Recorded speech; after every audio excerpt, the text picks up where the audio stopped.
میرے اعمال کا بدلہ تو جہنم ہی تھا، میں تو جاتا مجھے سرکار نے جانے نہ دیا۔ الحمدللہ رب العالمین والصلاة والسلام علی سید المرسلین، اما بعد فاعوذ باللہ من الشیطان الرجیم، بسم اللہ الرحمن الرحیم۔ پڑھیے، الصلاة والسلام علیک یا رسول اللہ وعلی آلک واصحابک یا حبیب اللہ۔ الصلاة والسلام علیک یا نبی اللہ وعلی آلک واصحابک یا نور اللہ۔ درود پاک پڑھنے کے بے شمار فضائل و برکات ہیں۔ مصطفیٰ جان رحمت، شمع بزم ہدایت صلی اللہ تعالیٰ علیہ وسلم کی ذات پر درود پڑھنا یہ وہ نعمت ہے کہ پڑھتے جائیں اور اپنی جھولیاں بھرتے جائیں، اپنے نامۂ اعمال میں نیکیاں لکھواتے جائیں، اللہ کی رحمتوں کی برسات میں نہاتے جائیں۔ مگر آج جو درود پاک کی فضیلت پر مشتمل میں نے واقعہ آپ کو سنانا ہے، وہ ہمارے آج کے موضوع سے بڑا مطابقت رکھتا ہے۔ اور آج ہمارا موضوع کیا ہے؟ قوم کے مقتدا کو، کسی بھی لیڈر کو، کسی بھی امام کو کیسا ہونا چاہیے، اس کے اندر وہ کون سی صلاحیتیں ہوں کہ جس کی وجہ سے وہ اپنے علاقے، اپنے محلے، اپنے جامعہ، اپنی مسجد میں قوم کو، عوام کو ایک صحیح طریقے سے گائیڈ لائن دے سکے، ان کی رہنمائی کر سکے۔ یقیناً اس کے اندر کچھ اوصاف بہت ضروری ہیں۔ واقعہ یہ ہے کہ ایک شخص بڑا نیک تھا۔ بزرگوں نے اپنی کتاب میں اس واقعے کو لکھا، قبلہ مفتی قاسم صاحب نے بھی درود پاک پر مشتمل اپنی کتاب رحمتوں کی برسات میں اس واقعے کو نقل کیا کہ ایک شخص بڑا نیک تھا، بال بچے بھی تھے، لیکن بڑا غریب بھی تھا، مفلس بھی تھا۔ ایک دن کھانے کو گھر میں کچھ نہیں تھا، اس نیک شخص کے بچے بھوک سے رونے لگے۔ اب ایسی کیفیت میں انسان عموماً شکوہ، شکایت، کمپلین، بے صبری کر جاتا ہے، مگر وہ اللہ کی رضا پر راضی رہنے والا شخص تھا۔ شکوہ نہ کیا، شکایت نہ کی، بچوں کے رونے کے باوجود اس کے دل میں یہ خیال نہ گزرا کہ مالک اتنے سجدے کیے، اتنی عبادتیں کی، اتنے روزے رکھتا ہوں، مگر گھر میں بچے بھوکے ہیں۔ پہلا سبق تو اس واقعے سے ہم سب کو یہ مل رہا ہے کہ اگر کبھی زندگی میں ایسی کیفیت آ جائے تو شکوہ نہیں، صبر کرنا ہے۔ زباں پر شکوے رنج و الم لایا نہیں کرتے، نبی کے نام لیوا غم سے گھبرایا نہیں کرتے۔ بہرحال اس شخص نے کیا کیا، اپنی فیملی کو کہا کہ چلو مل کر، پریشانی ہے، بھوک ہے، تنگی ہے، سب مل کر درود پاک پڑھتے ہیں۔ اپنے بچوں کے ساتھ، اپنے گھر والوں کے ساتھ اس پوری فیملی نے گویا درود پاک پڑھنا شروع کر دیے۔ بچے درود پڑھتے پڑھتے بھوکے سو گئے، والد بھی سو گیا، کھانا کسی کو نہ ملا۔ مگر جب آنکھ بند ہوئی تو اس نیک عیالدار شخص کی قسمت جاگ اٹھی۔ نبی پاک علیہ الصلوۃ والسلام خواب میں تشریف لائے، فرمایا فلاں شخص کے پاس جاؤ، اسے میرا سلام بھی دینا اور اسے کہنا کہ تمہارے لیے جو دعا ہوئی تھی وہ قبول ہو گئی ہے، اور اس کو کہو کہ تمہاری مدد کرے۔ یہ شخص بیدار ہوا، بڑا خوش کہ نبی پاک کا دیدار نصیب ہو گیا ہے، مگر خیال آیا کہ جس کا نام نبی پاک علیہ الصلوۃ والسلام نے لیا ہے وہ ہے تو بہت بڑا رئیس، بہت بڑا مالدار شخص ہے، مگر وہ مسلمان تو نہیں ہے، وہ تو مجوسی ہے، آتش پرست ہے۔ میرے آقا کسی آتش پرست کو سلام کیسے دیں؟ نبی پاک کسی مجوسی کے پاس مجھے کیسے بھیج رہے ہیں؟ اس کو خیال آیا کہ نہیں، ہو سکتا ہے میرے سننے میں غلطی ہوئی ہے، دیر از سم تھنگ رانگ، کوئی نہ کوئی وجہ ہے۔ پھر سو گیا۔ اب سویا تو نبی پاک خواب میں پھر تشریف لائے، فرمایا ہاں میرا پیغام اسی کے لیے ہے، اسی کے پاس جاؤ، میرا سلام بھی دینا اور اسے کہنا کہ جو اللہ نے تمہیں دیا اس میں سے مجھے دو، مدد کرو میری۔ اور آقا نے یہ بھی فرمایا کہ تمہارے لیے جو دعا مانگی گئی وہ قبول ہو گئی ہے۔ اب آنکھ کھلی، اب یقین ہو گیا کہ کہا تو اسی کے لیے ہے، مگر جس کو کہتے ہیں نا اطمینان قلب نہیں ہو رہا تھا کہ مجوسی کے لیے، آتش پرست کے لیے سلام۔ اینی وے وہ شخص پہنچ گیا اس کے پاس، وہاں جا کر دیکھا کہ بہت سارے نوکر چاکر ہیں، بڑے لوگ آئے ہوئے ہیں، کاروباری ڈیلنگز ہو رہی ہیں، بڑی چہل پہل ہے اس کے محل میں۔ اس نے کہا مجھے آپ سے بات کرنی ہے مگر اکیلے میں کرنی ہے۔ کہا اچھا، اکیلے میں چلے گئے۔ کہا بتائیے کیا بات کرنی ہے؟ کہا میرے آقا علیہ الصلوۃ والسلام نے، ہمارے نبی نے آپ کو سلام ارشاد فرمایا ہے۔ وہ مجوسی آتش پرست کہتا ہے میں تو آپ کے نبی کو مانتا بھی نہیں، میں تو آپ کے نبی کا کلمہ نہیں پڑھتا، مجھے کیسے وہ سلام فرما سکتے ہیں، مجھے کیسے یاد کر سکتے ہیں؟ کہ سنو میرے آقا نے ایک اور پیغام بھی دیا ہے کہ تمہارے لیے کوئی دعا مانگی گئی ہے، وہ دعا قبول ہو گئی ہے، اور تمہارے پاس جو اتنا مال ہے اس میں سے کچھ میرے لیے مدد بھی کرو۔ اس شخص نے کہا اچھا، ہاتھ پکڑا اور اپنے گھر کی چھت پر لے گیا۔ جب تنہائی اور ہو گئی تو کہتا ہے تمہارے ہاتھ لاؤ، ہاتھ پہ ہاتھ رکھ کے کہتا ہے میں گواہی دیتا ہوں اللہ کے سوا کوئی معبود نہیں، اشہد ان لا الہ الا اللہ وحدہ لا شریک لہ واشہد ان محمدا عبدہ ورسولہ۔ کلمہ پڑھ کر مسلمان ہو گیا۔ اب یہ شخص حیران کہ یہ ماجرا کیا ہے، ابھی تو کوئی بات کمپلیٹ نہیں ہوئی، یہ مسلمان بھی ہو گیا۔ اب اس شخص نے اپنے بیٹے کو بلایا، جوان بیٹا تھا، کہ بیٹا دیکھو میں کلمہ پڑھ کر مسلمان ہو گیا ہوں، اگر تم مسلمان ہوتے ہو تو میرا تم سے تعلق ہے، مسلمان نہیں تو تعلق ختم۔ بیٹا کہتا میرے والد ہیں، جب آپ مسلمان ہو گئے تو میں بھی کلمہ پڑھ کے مسلمان ہو جاتا ہوں۔ بیٹا بھی مسلمان ہو گیا، بیٹی کو بلایا، وہ بھی مسلمان ہو گئی۔ اب اس شخص نے اعلان کر دیا، کئی تاجر اس کے گھر میں بیٹھے ہوئے تھے، بزنس ڈیلنگ ہو رہی تھی، کہ دیکھو بھائی میں مسلمان ہو گیا ہوں، جس کا مجھ پر جو مال آتا ہے لے لو، جس کو دینا ہے دے دو، آج کے بعد میں نے مسلمانوں سے کاروبار کرنا ہے۔ اس بھرے مجمع میں کئی لوگ کلمہ پڑھ کر مسلمان ہو گئے۔ اب یہ جو نیک شخص تھا یہ ساری باتیں دیکھ رہا تھا، وہ بڑا شوق تھا، بڑا حیران تھا، یہ ہو کیا رہا ہے، کون سی دعا ہے، یہ کون سے سلام پر اتنا بڑا ریئیکشن ہے، یہ بندہ تھوڑی دیر پہلے آتش پرست تھا اب مسلمان ہو گیا۔ کہا مجھے ماجرا تو بتاؤ یہ سب کیا ہو رہا ہے؟ کہا سنو اب میں تمہیں بتاتا ہوں بات کیا ہے۔ کہتا بات یہ ہے، ہم مجوسی تھے، آتش پرست تھے، ہمارے یہاں بیٹے اور بیٹی یعنی بھائی بہن میں شادی ہوتی ہے۔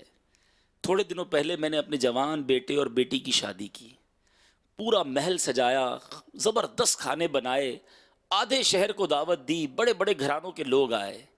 جب دعوت ختم ہوئی تو میں اپنے کمرے سے نکل کر ذرا صحن میں آیا تو بالکل ہمارے گھر کے برابر ایک گھر سے مجھے ایک بچی کے رونے کی آواز آئی، اور وہ بچی اپنی ماں سے کہہ رہی تھی کہ ماں جی ہمارا پڑوسی کیسا ظالم شخص ہے، ہم کئی دنوں سے بھوکے ہیں، اس کے گھر میں طرح طرح کے کھانے بنے اور اس کھانوں کی مہک ہمارے گھر میں آئی، ہماری بھوک اور چمک اٹھی، مگر ہمارے پڑوسی نے ہمیں کھانا نہیں کھلایا، اور ہم آل نبی ہیں، آل رسول ہیں، ہمارے پڑوسی نے ہمارا اتنا بھی خیال نہ رکھا۔ تو ماں کہتی ہے کہ بیٹا ہم کیسے اس کے گھر کھانا کھا سکتے ہیں، وہ مسلمان نہیں ہے، اس کا ذبیحہ ہمارے لیے درست نہیں ہے۔ تو اب کیا ہوا، وہ کہتا ہے جب میں نے یہ سنا کہ ٹھیک ہے میں مسلمان نہیں ہوں مگر مسلمانوں کے نبی کی آل میری پڑوس میں ہے، وہ بھوکے ہیں، میں نے آدھے شہر کو بلا کر کھانا کھلایا، اپنے پڑوسیوں کو یاد نہ رکھا، جلدی جلدی کھانا پیک کیا، کچھ تحفے بھی ڈالے، میں نے ان کے گھر بھجوا دیا۔ وہ کھانا جب بچی کے پاس پہنچا میں نے پھر کان لگایا تو بچی اپنی ماں سے کہتی ہے ماں کھانا تو آ گیا ہے مگر ہم کیسے کسی غیر مسلم کا کھانا کھا لیں؟ ماں کہتی بیٹا بھوکی ہو، کئی دنوں سے نہیں کھایا، یہ تمہارا رزق ہے، تھوڑا بہت تو کھا لو۔ بیٹی کہتی نہیں ماں ہم دعا کرتے ہیں، ہم دعا کرتے ہیں کہ یا اللہ جس ہمارے مجوسی پڑوسی نے ہمارا خیال رکھا ہے اسے ایمان کی دولت عطا کر دے، اے اللہ اس کو نبی پاک کی شفاعت عطا کرنا، قیامت کے دن اسے جنت عطا کرنا۔ وہ شخص سوچنے لگا کہ یہ کیسے مسلمان ہیں جو میرے لیے جنت کی بھی دعا کر رہے ہیں، ایمان کی بھی دعا کر رہے ہیں۔ کہتے میں بات بھول گیا تھا مگر جب تم نے آ کر بتایا کہ نبی پاک نے مجھے سلام کہا ہے، آقا نے مجھے کہا ہے کہ میرے لیے دعا قبول ہو گئی ہے، تو میں سمجھ گیا کہ میرے لیے اب ایمان کا پیغام آ گیا ہے اور اب مجھے نبی پاک کی شفاعت بھی نصیب ہوگی، جنت میں داخلہ بھی ہو جائے گا۔ سنو میرے بھائی تم نے مدد کی بات کی ہے، مجھے اللہ نے بہت مال سے نوازا ہے، شادی کی تھی بیٹی اور بیٹے کی، آدھی جائیداد انہیں دے دی تھی، اب تو ان کی شادی بھی ختم ہو گئی کیونکہ یہ مسلمان ہو گئے ہیں، مگر میرے پاس جو آدھی جائیداد ہے وہ ساری تمہارے نام کرتا۔ اے میرے میٹھے اسلامی بھائیوں، یہ واقعہ پڑھنے کے بعد اب اگر غور کریں تو میں کچھ اور بیان نہ بھی کروں، اسی واقعے کی کچھ نہ کچھ جزیات پر ہم بات کرتے چلے جائیں تو یہ کافی ہے۔ پہلی بات، اس نیک شخص نے پریشانی میں کیا کیا؟ صبر کیا، شکوہ نہ کیا۔ آج ہمارے ساتھ بھی کبھی کبھی پریشانی آ جاتی ہے، کبھی کھانا کم ہو جاتا ہے، کبھی تنخواہ کم پڑتی ہے، کبھی کوئی گھر میں مصیبت آ جاتی ہے، کبھی پیسے تھوڑے پڑ جاتے ہیں، کبھی قرضہ لینا پڑتا ہے، اور انسان اس کیفیت میں اب کیا کرتا ہے؟ دیکھیں، ابھی خوشحالی میں اللہ کو یاد کرنا، رب سے راضی رہنا، یہ کوئی کمال نہیں ہے۔ کمال یہ ہے کہ جب آزمائش آئی، جب پریشانی آئی، اس وقت ہم نے کیا ریئیکٹ کیا؟ تھوڑے دنوں کی پریشانی کو ہم نے بے صبری اور ناشکری میں گزار دیا۔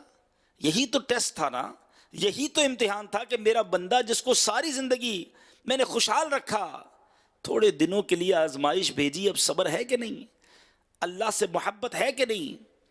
تو ہمیں ہر حال میں، ہر کیفیت میں رب سے راضی رہنا ہے، رب کا شکر ادا کرنا ہے۔ اور پھر فارمولا بھی تو ہے نا، اگر پریشان ہے تو پڑھے نا درود پاک۔ شاعر لکھتے ہیں نا، دکھوں نے تم کو جو گھیرا ہو تو درود پڑھو، جو حاضری کی تمنا ہو تو درود پڑھو۔ اس بندے نے کمال کیا، ساری فیملی کو جمع کیا اور آقا کو یاد کرنا شروع کر دیا۔ کیسے پاسبل ہے کہ امتی دل سے پکارے اور آقا مدد کو نہ آئے؟ سیدی اعلیٰ حضرت لکھتے ہیں نا، واللہ وہ سن لیں گے، فریاد کو پہنچیں گے، اتنا بھی تو ہو کوئی جو آہ کرے دل سے۔ پہلے دل سے پکارے تو صحیح نا۔ کیسا کرم ہوا کہ اسی رات نبی پاک خواب میں آتے ہیں، اور اب اس مجوسی کی سائٹ کو اگر دیکھیں، اس غیر مسلم کی سائٹ کو دیکھیں کہ آل رسول کی خدمت کی، پڑوسیوں کی خدمت کی، غریبوں کی خدمت کی، جب دل سے دعا نکلی۔ کچھ لوگوں کے نصیب بہت جلدی پھرتے ہیں، یقین کریں، بعض اوقات سمجھ نہیں آتا میرے ساتھ ہو کیا رہا ہے، کیوں چیزیں اتنی اچھی ہو رہی ہیں، ہر کام اچھا ہوتا چلا جا رہا ہے۔ دیر از سم تھنگ، شاید کوئی ایسا کام ہو گیا اللہ کی رحمت سے کہ کسی نے دعا دے دی ہے، کسی نے دل سے پکارا ہے، کسی نے دل سے آپ کو دعا دی ہے۔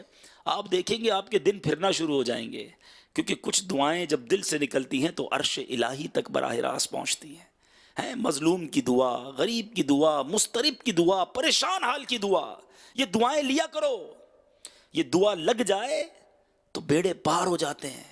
ایسی دعا تھی، ایسی غمزدہ آل رسول کی دعا تھی کہ ایمان بھی ملا، اور انشاءاللہ اللہ کی رحمت سے، نبی پاک کی شفاعت سے جنت بھی ملنی ہے۔ سوچئے، تو اب ہمیں ایک اور بات سیکھنے کو ملی جو میرا آج کا موضوع بھی ہے، کہ ہمارے اندر جذبہ خیر خواہی ہونا چاہیے، آس پاس کے لوگوں کی فکر ہونی چاہیے۔ اور سبحان اللہ، جب آل رسول ہو، جب نبی پاک کی آل ہو، اللہ اکبر۔ سیدی اعلیٰ حضرت سمجھاتے ہیں نا، تیری نسل پاک میں ہے بچہ بچہ نور کا، آقا تیری نسل پاک میں ہے بچہ بچہ نور کا، تو ہے عین نور، تیرا سب گھرانہ نور کا۔ تو آقا کی آل چاہے آپ کے شاگردوں میں ہو، چاہے آپ کے پڑوسیوں میں ہو، چاہے آپ کے مقتدیوں میں ہو، چاہے آپ کے علاقے کے اسلامی بھائیوں میں ہو، ان سے مل کر ہمیں احساس ہونا چاہیے، ادب ہونا چاہیے، دل میں شفقت آ جائے تو انشاءاللہ اس کا اجر بھی ملے گا، اور اس میں عشق رسول میں اضافہ بھی ہوگا۔ میرا موضوع نہیں ہے، مگر اشارہ دے دیتا ہوں کہ وہ پالکی والا واقعہ کس نے نہیں سنا۔ سیدی اعلیٰ حضرت نے مزدور کو کاندھے پر بٹھایا نا، کیونکہ وہ آل رسول تھے۔ اعلیٰ حضرت جب تقسیم کرتے تھے، آج امیر اہل سنت کا بھی انداز ہے کہ سب کو ایک دیتے، سید زادے کو دو عطا کرتے، دو پیش کرتے۔ تو کاش ہم اس انداز سے نبی پاک کی نسبت والی چیزوں کی، جس کو آپ کہیں کہ نسبت والی ہستیوں کی، ہم عزت، احترام اور محبت کرنے والے بن جائیں۔ بہرحال آج جس موضوع پر میں نے چند مدنی پھول اپنے اساتذہ کرام کی بارگاہ میں پیش کرنے ہیں، کہ ہم نے چونکہ ایک معاشرے میں رہنا ہے، اور دعوت اسلامی میں چونکہ اب ہم عالم دین کا ٹیگ ہمارے ساتھ لگ گیا، استاذ کا ٹیگ لگ گیا، اور پھر سب سے بڑھ کر یہ کہ امیر اہل سنت کی طرف سے جامعۃ المدینہ، مدنی، استاد، عالم کی جو فضیلت بار بار چینل پر بیان ہوتی ہے، اہمیت اجاگر جو چینل پہ کی جاتی ہے کہ بارگاہ امیر اہل سنت میں جو مدنی ہیں ان کو الگ ممتاز بعض اوقات مقام دیا جاتا ہے۔ آج بھی امیر اہل سنت کی بارگاہ میں منچ پر چاہے مدنی مذاکرہ ہو یا خصوصی مدنی مذاکرہ ہو، آپ کو علماء بیٹھے نظر آتے ہیں۔ یہ بیسیکلی ایک شاندار میسج ہے نہ صرف پاکستان میں، میرا چونکہ دنیا کے کئی ملکوں میں سفر رہتا ہے، وہاں بھی جو میں نے مدنیوں کے لیے عزت دیکھی ہے، مدنیوں کے لیے جو کانسیپٹ دیکھا ہے، جو ان کا تخیل دیکھا ہے کہ جناب مدنی اگر دعوت اسلامی کے ہے نا تو وہ تو پھر کمال ہے، وہ تو بہت ہی اعلیٰ شخصیت ہیں، یقیناً علم والا بہت اعلیٰ شخصیت ہے، لیکن جب اتنی امیجنیشن بنا دی جائے، اتنا مقام بار بار بیان کر دیا جائے، اتنی فضائل کی سمجھے کہ ایک باتیں کی جائیں، تو اب ہم پر تو بوجھ بڑھ گیا نا کہ اب ہم سے لوگ کچھ اور ورا توقع رکھتے ہیں، کہ اب ہم سے ایکسپیکٹیشن بڑھ گئی کہ یہ دعوت اسلامی کے عالم دین ہیں، یہ دعوت اسلامی کے مدنی اسلامی بھائی ہیں۔ تو میرے میٹھے اسلامی بھائیوں، جب یہ مقام ملا، یہ اعزاز ملا، یہ عزتیں مل رہی ہیں، تو اب ہمارے کاندھوں پر بوجھ بھی بڑھ گیا ہے۔ اب تنظیم کی عزت ہمارے ہاتھ میں ہے، ہمارا اچھا کردار، ہمارا اچھا بیہیویئر، ہماری اچھی باتیں، ہمارا اچھا محلے والوں کے ساتھ سلوک، طلباء کے ساتھ سلوک یقیناً اس عزت کو اور بڑھاوا دے گا۔ لیکن ہماری ایک مسٹیک، وہ کہتے ہیں نا کہ عالم پھسل جائے تو پھر پیچھے ساری قوم پھسل جاتی ہے، امام اعظم کا واقعہ آپ کو یاد ہوگا۔ تو ہمیں بہت سنبھل کر چلنا ہے، لیکن بعض اوقات کچھ اسلامی بھائی یہ سمجھ بیٹھتے ہیں کہ یار میں ٹھیک ہے دعوت اسلامی کا مدنی ہوں، استاد ہوں، لیکن جامعہ میں ہوں نا، جامعہ کے بعد میری اپنی بھی لائف ہے، میری اپنی پرسنل زندگی ہے، میری اپنی سوچ ہے، میں جیسے بھی گزاروں زندگی۔ ایسا نہیں ہے میٹھے اسلامی بھائیوں، یہ بات سمجھنی بہت ضروری ہے۔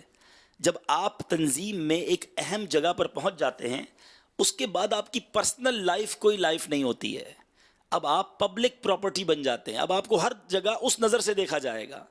آپ جہاز میں ہیں، آپ ٹرین میں ہیں، آپ اکیلے ہیں، آپ فیملی کے ساتھ ہیں، آپ دوستوں کے ساتھ ہیں، آپ عالم دین دعوت اسلامی کے جامعۃ المدینہ کے استاد ہیں، اور استاذ کا ایک مقام ہے، ایک وقار ہے، ایک عالم ہونے کی حیثیت سے بھی وقار ہونا ہے، اور پھر تنظیم میں ایک وابستگی کی حیثیت سے بھی ہمیں خیال رکھنا ہے۔ سب سے پہلی بات جو ہمارے پڑھانے میں بھی اثر انداز ہو سکتی ہے، ہماری گفتگو میں بھی اثر انداز ہو سکتی ہے، ہمارے آس پاس رہنے والوں کو بھی ہم سے قریب کر سکتی ہے، وہ ہے ہمارے اندر دل کی صفائی۔ اگر تقویٰ ہے، پرہیزگاری ہے، گناہوں سے بچنا ہے، نمازوں کی پکی پابندی ہے، ذکر و اذکار کی کثرت ہے، حرام دیکھنے اور حرام سننے سے بچ رہے ہیں، تو یقین کریں آپ کا ایک ایک جملہ دل میں اترتا چلا جائے گا، آپ کی زبان میں وہ تاثیر ہوگی کہ بہت ساری باتیں آپ کو سمجھ بھی نہیں آئیں گی کہ یار میں تو بڑا نارمل سی بات کرتا ہوں لیکن اتنا عمل کیوں ہونے لگ گیا ہے، اتنی فالوورشپ بڑھ گئی ہے، اتنا مجھے لوگ پسند کرنے لگے ہیں۔ یقین کریں آپ کو کبھی کبھی خود بھی حیرانگی ہوگی کہ یار میں نے تو کوئی ایسی تیاری کر کے بیان نہیں کیا تھا، میں نے تو کوئی ایسی تیاری کر کے آج درس نہیں دیا، آج سبق نہیں پڑھایا، لیکن یہ طلبہ اتنے خوش کیوں ہیں، یہ اتنی ان کو انجوائے کیوں ہو رہا ہے، اتنا مزہ کیوں آ رہا ہے، اتنا خوش کیوں ہو رہے ہیں۔ اصل بات یہ ہے کہ جب دل پاکیزہ ہونا شروع ہوتا ہے نا، اللہ ایک ایک لفظ میں تاثیر عطا فرماتا ہے، وہ بات دل میں اترنا شروع ہو جاتی ہے۔ بالکل آسان طریقے سے آپ کو سمجھاتا ہوں، عرض کرتا ہوں۔ آج آپ میں بہت سارے خطبہ بھی ہوں گے، بڑے ماشاءاللہ مبلغین بھی ہوں گے، بعض اوقات ہمارے جمعہ کا بیان کرنے والے یا اجتماع میں بیان کرنے والے اسلامی بھائیوں کی ایک ٹریڈیشنل، ایک پرانا ایک انداز ہے جس کی تیاری کرتے ہیں کہ بھائی خطبہ ایسا ہونا چاہیے، تو اس طرح کے الفاظ مسجع، مقفع، ترنم، جوش ہے جناب، یہ انداز ہوگا تو لگتا ہے لوگوں کو سمجھ آئے گی بات۔ آپ اس طرح کے بیان کا رزلٹ دیکھ لیں۔ میں آپ سے پوچھنا چاہتا ہوں قبلہ امیر اہل سنت کون سا ایسا انداز اختیار کرتے ہیں؟ سمپل سی باتیں ہیں، بیان تو ہے ہی نہیں، گفتگو ہے، مگر وہ گفتگو لاکھوں لوگوں کے دلوں میں کیسے اتر رہی ہے، وہ کیسے پیار کر رہے ہیں، وہ کیسے سمجھ رہے ہیں۔ آپ یقین کریں ایسی جگہوں پر ہمیں لوگ دنیا میں ملتے ہیں، ہم حیران ہو جاتے ہیں۔ ابھی میں پچھلے دنوں سنگاپور نگران شورا کے ساتھ ہم گئے، ایک مسجد میں نماز پڑھنے گئے، ایک 70 سال کی بزرگ شخصیت تھے۔ نماز کے بعد انہوں نے مجھے اشارہ کیا، اپنے قریب بلایا کہ آپ مدنی چینل والے ہیں؟ میں نے کہا ہاں۔ کہتا میں مدنی چینل بہت شوق سے دیکھتا ہوں۔ اب 70 سال کے بزرگ تھے، اب جو انہوں نے باتیں شروع کی امیر اہل سنت کی، مدنی مذاکرے کی، ہمیں یہ سیکھنے کو ملا، ہمیں یہ سمجھنے کو ملا۔ میں سوچتا ہوں یار امیر اہل سنت کیا بات کرتے ہیں کہ 10 سال کا بچہ بھی سمجھتا ہے، 70 سال کا بوڑھا بھی سمجھتا ہے، اور سب انجوائے کر رہے ہیں، سب عمل کر رہے ہیں، مگر اس تمام گفتگو کے اندر کہاں ہے وہ القابات، محاورے، مشکل الفاظ، وہ ترتیب؟ بس اصل ایسا لگتا ہے کہ دل کی صفائی اتنی اچھی ہوئی ہے کہ ہر لفظ تاثیر کا تیر بن کر دلوں میں اترتا جا رہا ہے۔ کاش میں اور آپ اس پر توجہ دیں، الفاظ کی جس کو کہتے ہیں نا روانی ہو، موجوں کی روانی ہو، تو الفاظ ہوں، محاورے ہوں، عربی عبارتیں ہوں، ہماری گفتگو میں بڑی جناب بناوٹ نہیں، اس کی ضرورت نہیں ہے. ہم پہلے اس جگہ کی صفائی کی توجہ کریں کہ بے شک اللہ تمہارے دلوں کو دیکھتا ہے، تمہاری صورتوں اور تمہارے مالوں کو نہیں دیکھتا. استاد جو ہے یہ رہنما ہے. آپ رہنما ہیں درجے کے لیے، آپ رہنما ہیں محلے کے لیے، آپ رہنما ہیں اپنے خاندان کے لیے. رہنما صاف اندر سے کلیئر ہوگا، خوف خدا دل میں ہوگا تو ساتھ بیٹھنے والے کو بھی خوف خدا ملے گا. اندر عشق رسول کی شمع روشن ہوگی تو کسی کا دل آپ کی شمع سے وہ اپنا چراغ جلا لے گا. جو خود ہی اندر سے ویران ہے وہ کیا کسی کو روشنی دے گا. آپ نے بھی کئی اساتذہ سے پڑھا ہے، مجھے بھی کچھ اساتذہ سے پڑھنے کی سعادت ملی ہے، ہر طرح کا استاد دیکھنے کو ملا. مگر آج 15-20 سال ہو گئے، آپ میں بھی کئی ایسے ہوں گے جن کو درس نظامی کیے، اسکول پڑھے ہوئے کئی سال ہو گئے، مگر آج بھی کچھ استاد ہیں جو یاد آتے ہیں. ان کا انداز یاد آتا ہے، ان کا تقوی یاد آتا ہے، ان کا پڑھانا یاد آتا ہے. ایسے بھی استاد ہم نے پڑھے کہ وہ حدیث پڑھاتے تھے اور ان کی آنکھوں میں آنسو ہوتے تھے. جب نبی پاک پر مظالم کی حدیث ہوتی تھی تو درجے میں سسکیاں ہوتی تھیں. جب پیارے آقا علیہ الصلوۃ والسلام کی رقت انگیز دعاؤں کا تذکرہ ہوتا تھا تو ان کی آنکھوں میں آنسو ہوتے تھے. ہم نے ان کو مسجد کی پہلی صف میں نمازیں پڑھتے دیکھا، سنت موقدہ کا خیال کرتے دیکھا. کبھی رات جامعہ میں دہرائی کرنے گئے تو استاد کو اکیلے کسی کونے میں نفل پڑھتے دیکھا. ہر بار عزت بڑھتی گئی، ہر بار مطلب خوشی بھی ہوتی گئی کہ یا اللہ تیری مہربانی تو نے ایسا استاد دیا ہے، ایسا متقی، ایسا پرہیزگار استاد ہمیں دیا ہے. یہ وہ انسپریشن ہے جو طالب علم کو استاد سے ملتی ہے. اذان ہو رہی ہے اور استاد صاحب سامنے بیٹھے فون پہ باتیں کر رہے ہوں، اذان کا جواب نہ دیا. تھوڑی دیر ہوئی تو سنت موقدہ کا وقت بھی گزر رہا ہے، استاد صاحب اٹھ کر نہ گئے. طلبہ دیکھ رہے ہیں، جماعت میں کبھی شامل ہیں کبھی شامل نہیں ہیں. اور خاص طور پہ جو مقیم اساتذہ ہیں، آپ تو 360 ڈگری کے ذریعے دیکھے جا رہے ہیں. ایک تو وہ استاد ہے جو صبح 8 بجے گئے 1 بجے واپس آ گئے، وہ 5 گھنٹے نظروں میں ہیں. صرف جامعہ کی فی الحال بات کر رہا ہوں، ورنہ وہ کہیں اور نظروں میں ہیں، محلے میں ہیں، مسجد میں ہیں. ویسے جامعہ کی صرف بات کریں جو مقیم ہیں، آپ کو تو صبح و شام طلبہ دیکھ رہے ہیں. اور پھر اگر آپ مقیم نہیں ہیں، کسی مسجد میں ہیں، خدا را لوگوں کو دکھانے کے لیے نہیں، اللہ کی رضا کے لیے. لیکن دیکھیں میرے اور آپ کے کاندھوں پر ایک بوجھ یہ ہے کہ امیر اہل سنت نے خون پسینے سے جو تحریک بنائی یہاں تک پہنچائی، وہ اب ہمارے حوالے کر دیے جامعہ کہ آپ اساتذہ ہیں، طلبہ کی تربیت کریں. میرا ہر قدم طالب علم نوٹ کرتے ہیں، وہ کہتے ہیں استاد صاحب بھی تو ایسے کرتے ہیں نا، استاد صاحب کا یہ انداز ہے. آپ یقین کریں جس درجے کے استاد کی زبان پر درود پاک کی کثرت ہو، ذکر و اذکار ہو، نوافل ہو، تہجد ہو، جماعت ہو، قرآن ہو، آپ اس درجے کے طلبہ کا حال دیکھ لیں، وہ بھی خود بخود ان چیزوں پر عمل کرنا شروع کر دیتے ہیں.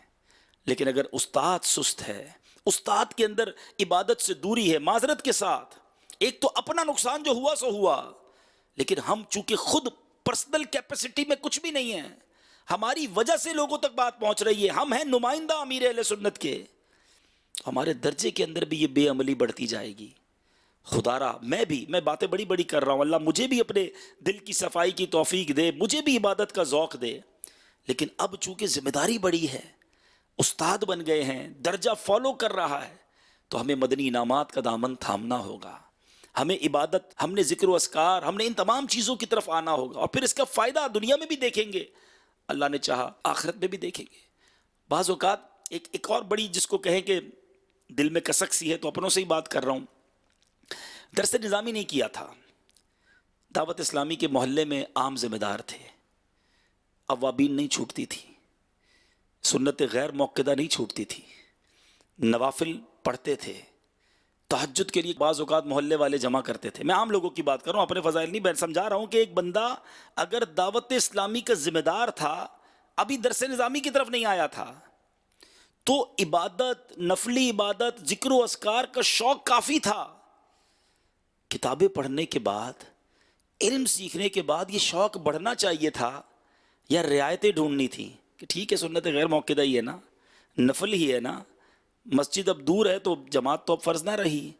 خود سوچئے، ٹھیک ہے مسائل کا علم ہونا اور ہے، رخصتوں کی معلومات ہونا اور ہے، لیکن کیا ہم یہ نفلی عبادتیں چھوڑتے چلے جائیں گے؟ تو یہ ذوق کون دے گا طلباء کو؟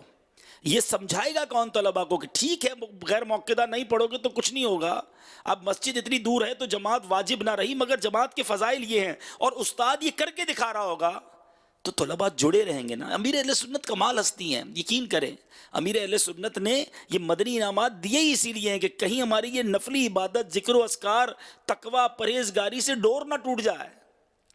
اللہ کرے جو میں کہہ رہا ہوں وہ سمجھانے میں کامیاب ہو جاؤں۔ برائے کرم اس چیز کو آج لے کر جائیے کہ میں نے اپنی نفلی عبادات، دیکھیں نا، فائدہ تو ہے ہی نا، ثواب ہے، برکتیں ہیں، اتنے گناہ ہیں، کاش یہ اس کا کفارہ ہو جائے۔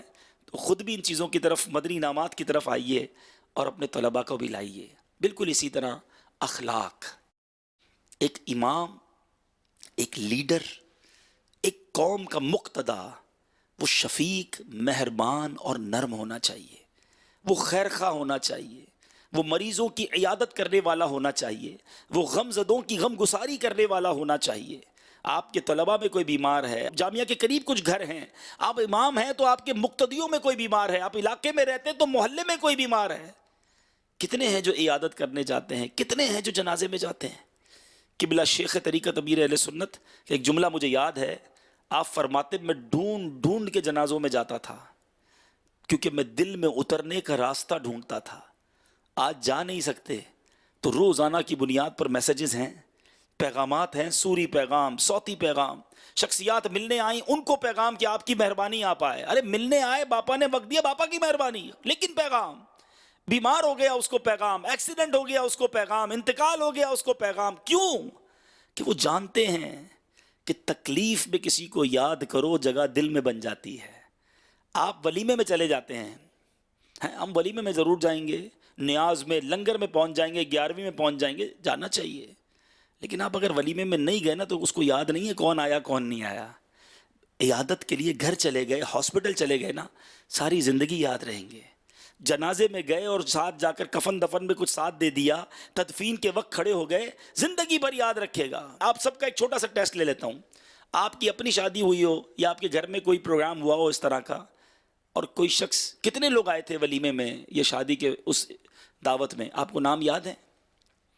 آپ کو سب کے نام یاد نہیں ہوں گے، کیسے یاد رکھیں گے؟ بہت سارے لوگ آئے تھے، مگر گھر میں کوئی میت ہو گئی ہو، ہیں کوئی اسلامی بھائی، کوئی دوست آ کر کھڑا ہو گیا ہو کہ میں تمہارے ساتھ ہوں، گھبرانا نہیں، کفن دفن میں، تدفین میں، قبر کے انتظام میں وہ ساتھ ساتھ رہا ہو، آج 10 سال گزرنے کے بعد بھی اس کا نام آپ کو یاد ہے، وہ اب بھی سامنے آتا ہے تو آپ کو اس کی وہ مہربانی یاد آ جاتی ہے۔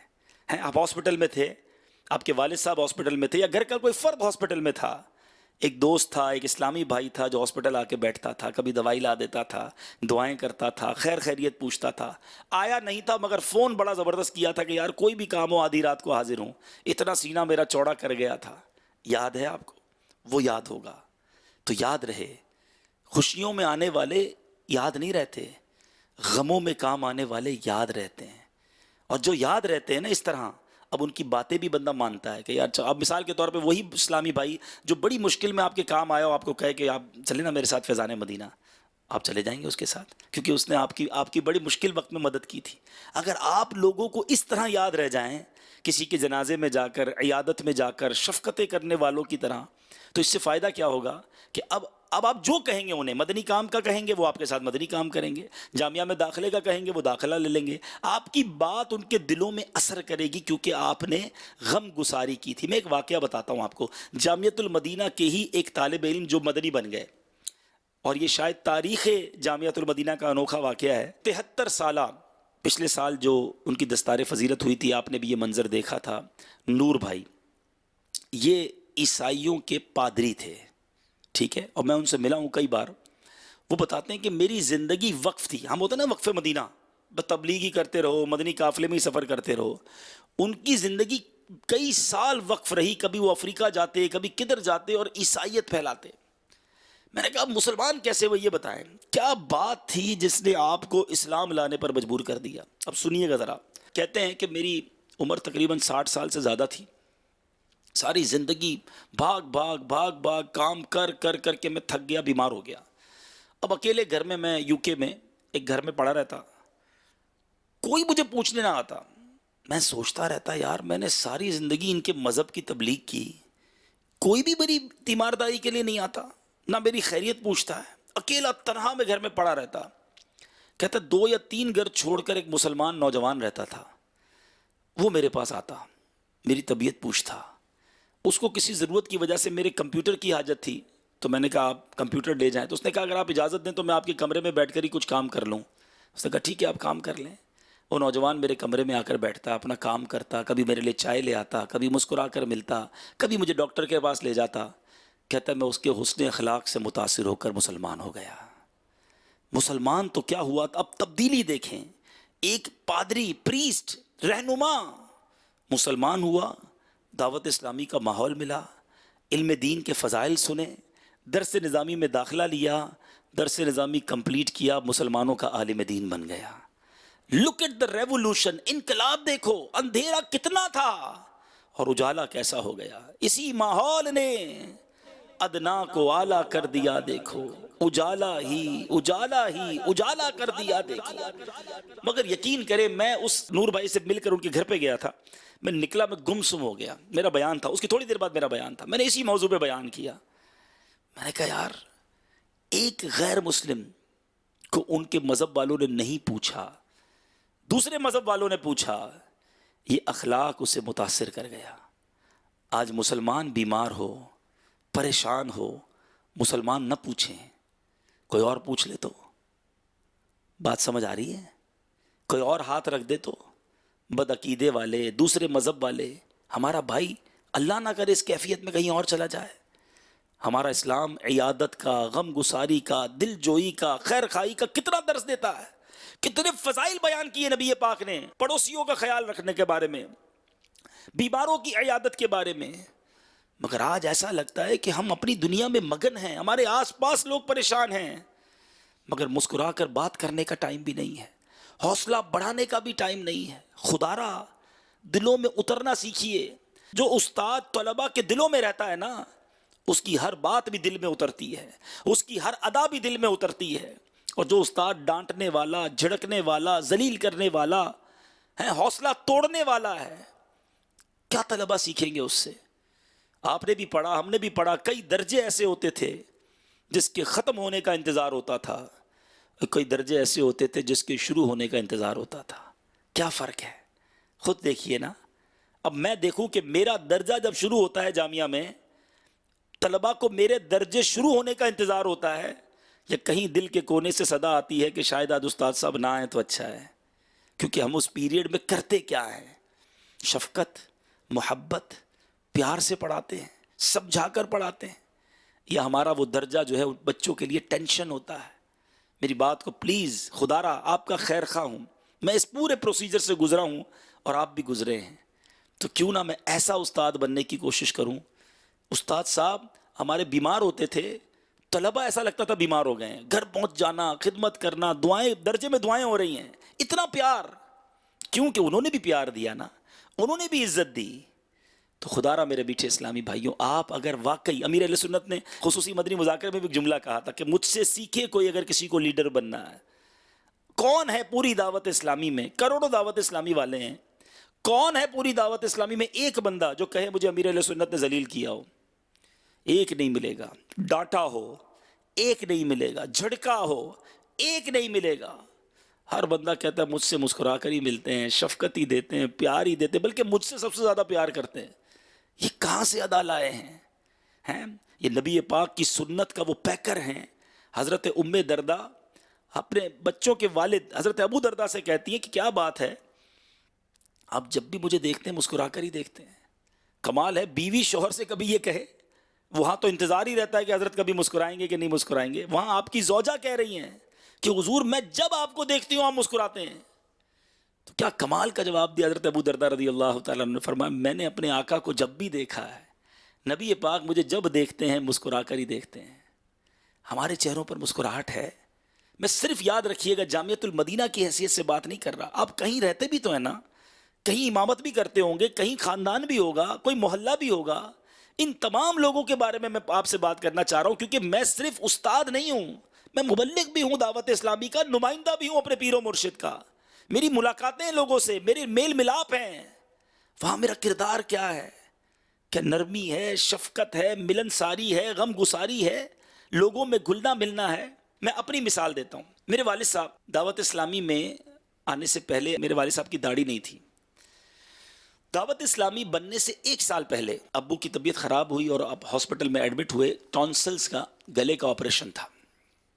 ایک امام, مسجد کا امام, کوئی تنظیم نہیں تھی, ٹھیک ہے, دعوت اسلامی بنی نہیں تھی. ایک امام نے جب دیکھا کہ میرا مقتدی, اور وہ بھی اتنا مذہبی آدمی نہیں ہے مگر بیمار ہو گیا ہے, وہ امام ہاسپٹل پہنچے, اس مریض کی عیادت کی, بستر علالت پر اس مریض کو کہا کہ نیکی کی دعوت دیکھیں, آپ کا آپریشن ہونے جا رہا ہے. ایک مشکل مرحلہ ہے. آج سے 40 سال پہلے چھوٹے آپریشن بھی بڑے خطرناک ہوتے تھے.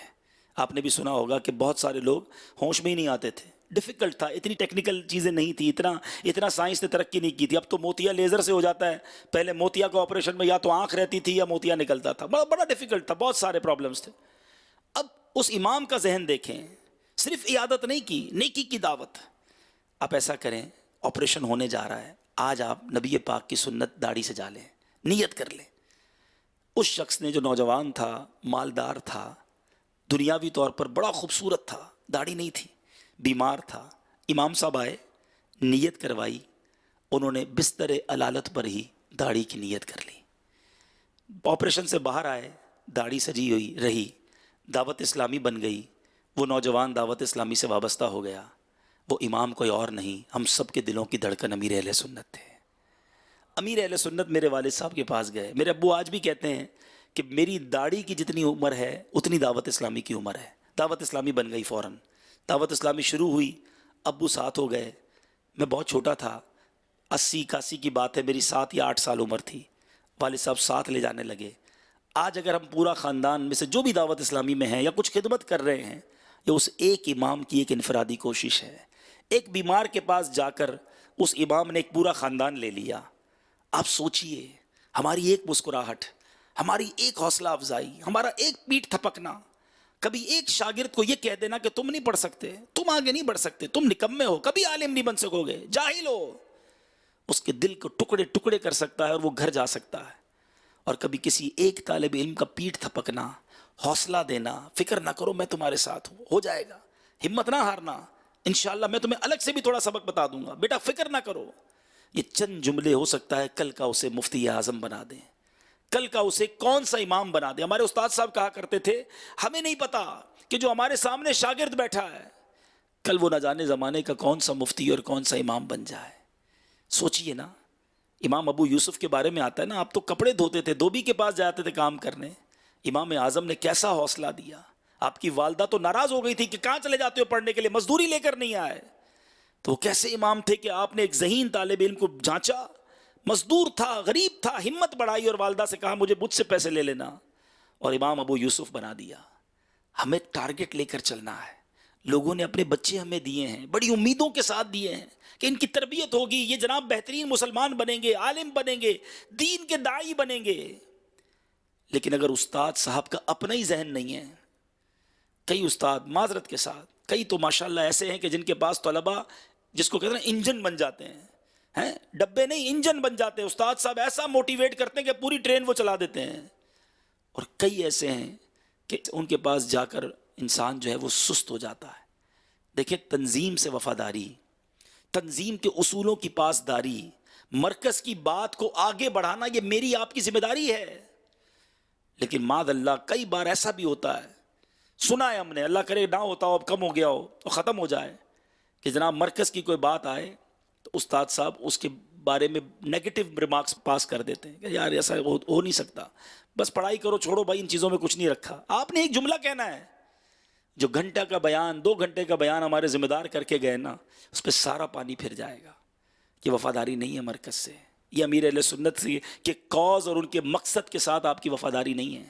کچھ چیزیں ہو سکتا ہے آپ کو سمجھ نہ آ رہی ہوں, مگر ذمہ داری یہ ہے کہ اگر مرکز کی طرف سے آئی ہے, امیر اہل سنت اور مرکزی مجلس شورا کی طرف سے آئی ہے, اس کو طلباء میں اتارنا, اس کا پابند بنانا, اس کا ذہن دینا, یہ ہر استاد کی ذمہ داری ہے. میں امید کرتا ہوں ہم اس ذمہ داری کو نبھائیں گے انشاءاللہ. اپنے مرکز کے اس پیغام کو طلباء کے اندر اتاریں گے, تقویٰ, پرہیزگاری, شائستگی, نرمی, سمجھداری کے ساتھ اس نسل کو 54,000 کے قریب طلباء ہیں دنیا میں. ہم بتاتے ہیں لوگوں کے کہتے ہیں منہ کھلا کا کھلا رہ جاتا ہے. 54,000 طلباء اسلامی بھائی اور اسلامی بہنیں ملا کر. یہ کس کے حوالے؟ آپ کے حوالے ہیں. تو اب ہم اس آنے والی جو ہماری نسل ہے علماء کی، اس کی تربیت ہمارے کاندھوں پر ہے. تو خدا را ہم نے ایسی تربیت کرنی ہے جیسے امیر اہل سنت چاہتے ہیں، جیسے ہمارا مرکز چاہتا ہے. اللہ ہم سے یہ ذمہ داری پوری کروائے، ہمیں ذمہ داری کا اہل بنائے، اور ہمارے اندر نرمی، شفقت، پیار، سمجھداری اور تقوی اور پرہیزگاری کی برکت نصیب فرمائے. آمین بجاہ النبی الامین صلی اللہ تعالی علیہ وسلم. میرے اعمال کا بدلہ تو جہنم ہی تھا، میں تو جاتا مجھے سرکار نے جانے